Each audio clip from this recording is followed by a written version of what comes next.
Okay, a few days ago, I played this game with four friends, and I'd like to do a write up, but I just don't have time, and I have to put this away. It's worth commenting on. This game is apparently considered one of the best war games ever made. It's called Successors. This is by Richard Berg and Mark Simnich, but this is the latest, I guess, deluxe version, reprint, whatever you want to call it. Absolutely gorgeous components.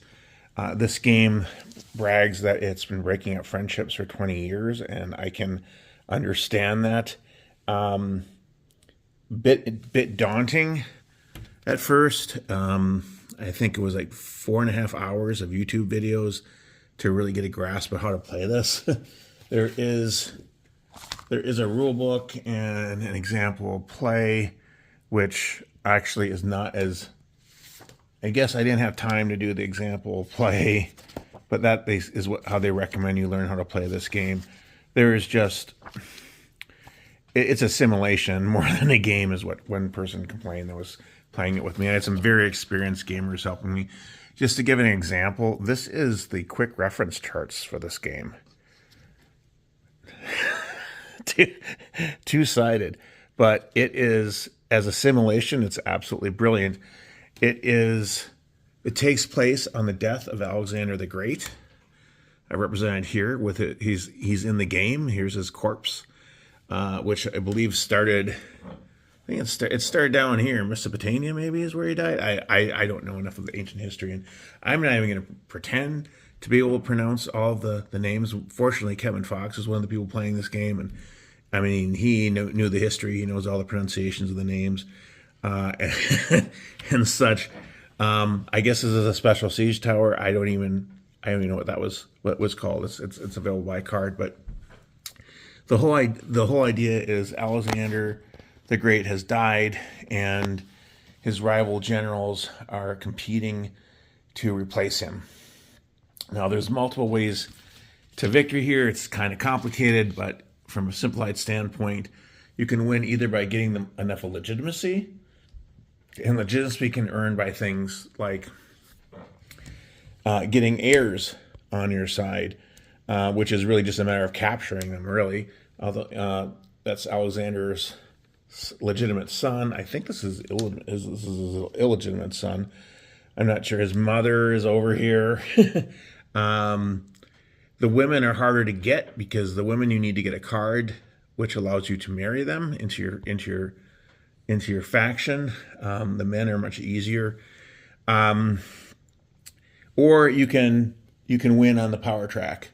Conquer enough territory, or after you get later on in the game, I think it starts with turn 4. You can win by having combined legitimacy and victory points to reach a certain point, unless someone else is controlling a particular heir and they decide to kill them. So you need to control those heirs to win that way. This game, there's just so much to it, but that's what makes it so interesting. Just a few examples. Armies can attempt to intercept other armies. They can attempt to evade armies that are attempting to, they're attacking them. The generals have ratings for their ability to, react initiative, as well as their strength that they have for their leadership skills. And then they usually have some other special abilities too. The armies are also more complicated by the standpoint that one of the reasons I have such a large army here that's purple is because those are Royal Macedonian units. And the Royal Macedonian units, they will go if there's a battle between them and between two generals. Whichever general has the most legitimacy, they will not fight him. And so basically you can have your armies. They don't necessarily swap sides, but they stand out of the battle, and then they'll go with whoever won afterwards. And in this game, battles are risky, extremely risky. when you lose, you lose big. So it really, it's, if you're fighting a battle, you're fighting it for, an important reason. Conquest is mostly a matter of sieges. And of course, those are less risky sieges, but they're not easy to do, and they can go. I mean, they're not hard to do, but they're hard to win quickly. I guess is the best way of putting it. There's fleets in this game too, which are represented somewhat abstractly, but one interesting component of this game is whoever has the most legitimacy is seen as the usurper. Or is it, or actually is it most victory points, I guess. They're seen as the usurper, and they get to wear this fancy ring. And it also means that anyone can attack them without any negative ramifications. Where normally, if you attack someone, you start the game with legitimacy points, and if you ever attack a fellow Macedonian, what happens is you lose those points, and you can never get them back again unless your conquest goes down to 0, which of course is not what you'd recommend normally to win a game. Another interesting element here were the elephants. The elephants, you roll a die to see how much they're worth in battle. They can be worth nothing, or they can be worth up to 6. Things can change on a dime in this game. That's why one of the players expressed frustration about that. From a historical perspective, like I said, I think this is fascinating. You don't all start out exactly the same. For instance, one player here started with Alexander the Great's funeral cart. And if you bury Alexander in a major city, you can get 2 points immediately, legitimacy points. But if you can bury him in the capital, where he is right here, that's worth 10, which is huge. That's like halfway to victory, more than halfway to victory. And in this particular game, well, I don't know, wait a moment, I'll explain. The trader card changed everything. One card just changed everything. Well, maybe I'll just get to that. I'll just get to that element right now. So, for instance, this game begins. You see a lot of generals over here now. That's just where the action happened to go. I was playing, I don't even know what the names of my original generals were. They didn't all survive. So the generals I ended up with were this gentleman and this gentleman. And when the game began, I had a bonus in that I controlled Macedonia. And that gave me guaranteed Macedonian troops coming in every turn, I should say, not every round. Troops are hard to get too. They're not plentiful in this game. And that gave me also a Macedonian navy. And there were other players that had that too. Down here, this is actually a pretty strong point just for the victory points. Look at this. This region's worth 6 victory points right there. Egypt, which also came with a fleet, and he had a couple of really good generals too. Over here is where this player was set because they have the funeral cart. And what happened initially is they conquered a lot of things. I had a general in Macedonia. I had a general in Medea, is it? And Medea, the problem is it's blocked in. Like you have all these fortresses controlled by independent countries, and it also turned out that there's independent armies there nearby. So I pulled a card almost immediately. How much more lucky could I be? But Alexander's mother just happened to be in my city with my generals, and I pulled a card that allowed me to marry her into my faction. So I thought, oh, I'm really set on this game. Well, very first round, the red player drew a card which allowed him to activate all these independent armies. And I think the beginning, you're trying to rush and grab as much territory as possible. So my very small army was already split up, and he basically took a whompingly large army, independent army. Is it this one or this one? Is it Leos? I shouldn't even try to pronounce these names. Basically, very first turn, very first round, there's five rounds in a turn, I believe. I get this massive army that comes, defeats my general, which basically takes him out for the rest of the turn, which is really kind of like 5 turns.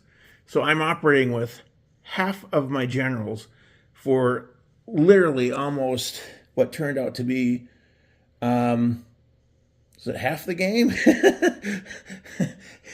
And all of his armies, what happens is the mercenaries just disappear. The royal troops get dispersed with the general, and you get them back when then there's another turn. And then lo and behold, kind of the same thing happened over here. I had this huge independent army come. I didn't have to fight it right away. Placed my, look at this. There's still one sitting and besieging my a fortress even at the end of the game.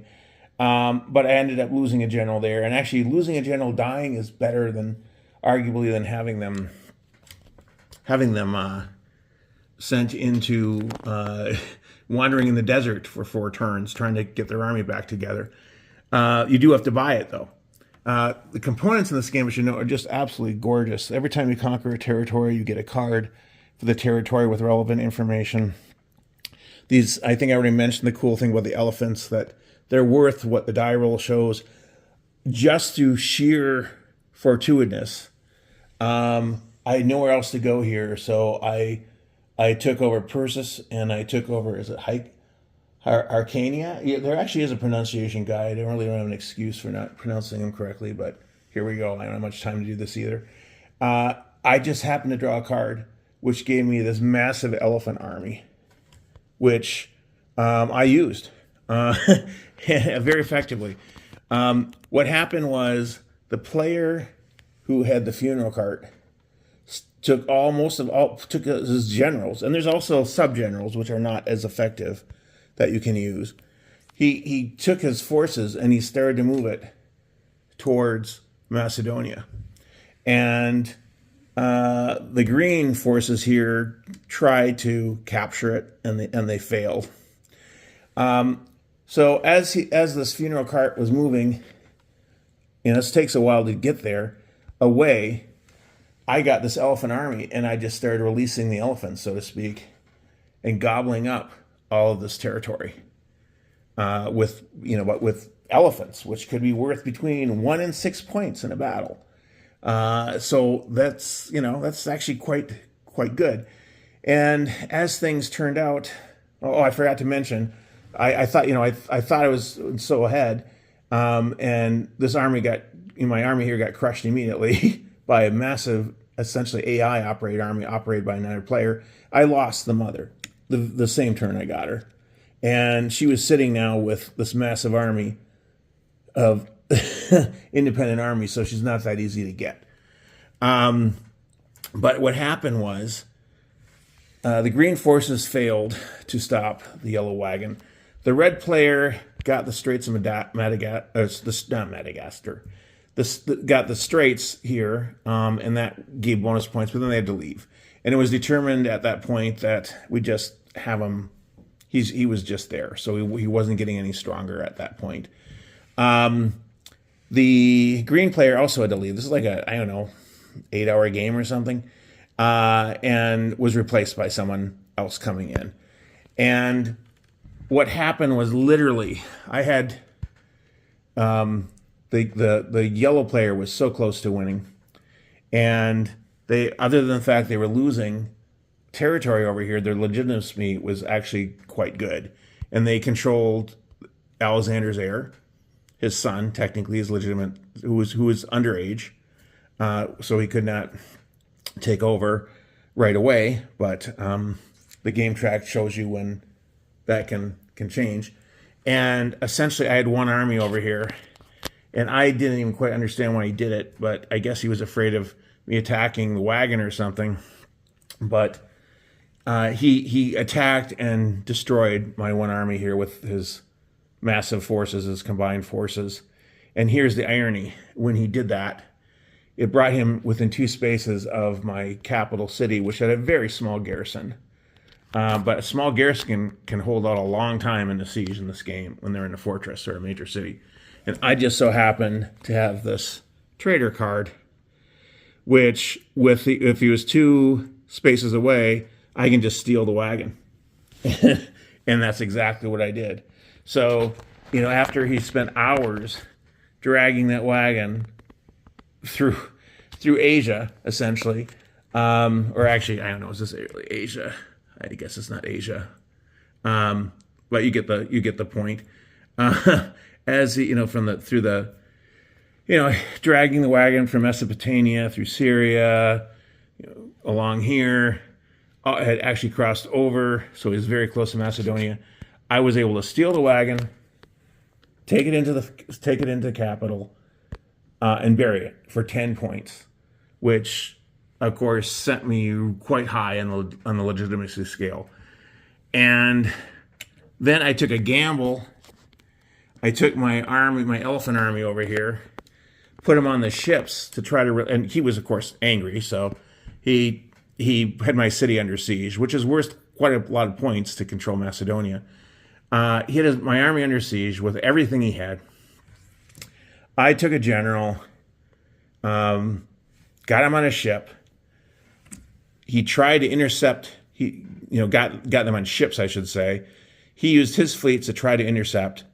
It's a simple die roll, 1d6 versus 1d6. He lost. My fleet land allowed me to bring the army over. They landed on the shore. He attempted to intercept my army, and this was a die roll. I think he needed to roll over, 4 above. He didn't. So my army avoided the interception. I was able to send my army to relieve the siege.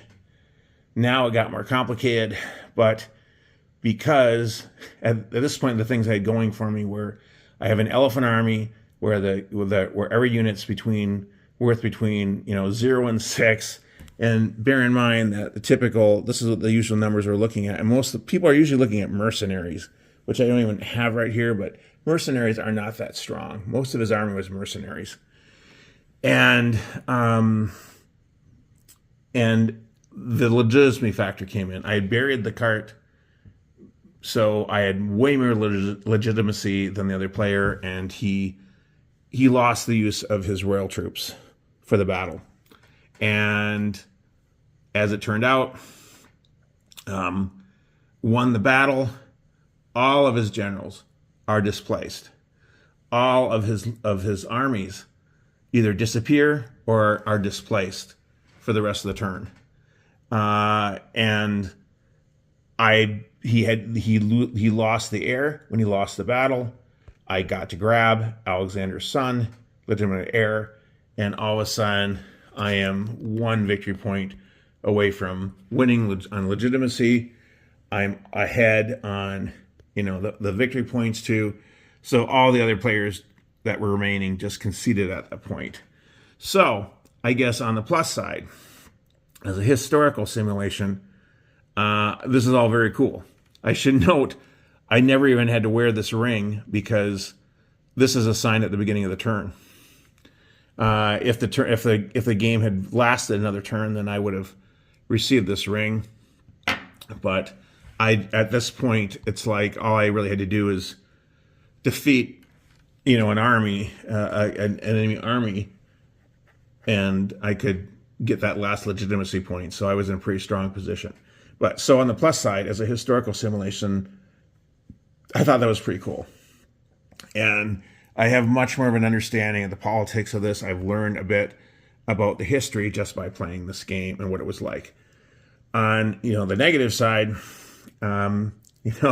it's like the friend commented, it's one thing to have like this lucky card come out and just completely set you back. It's another thing to have that happen after you've spent hours, slowly accomplishing your objective, and then you lose it at the very last minute.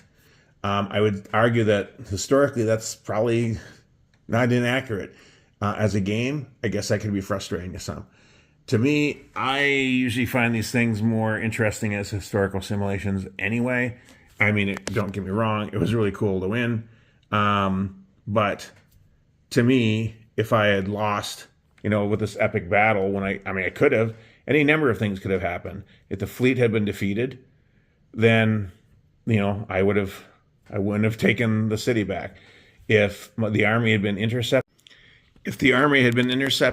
things could have gone quite different. If the elephants had all rolled zeros, which is, it's a possibility in this game. 3 of the sides are apparently zeros. The battle might have gone completely different. So from my standpoint, I think this is an awesome game. But it's an awesome simulation.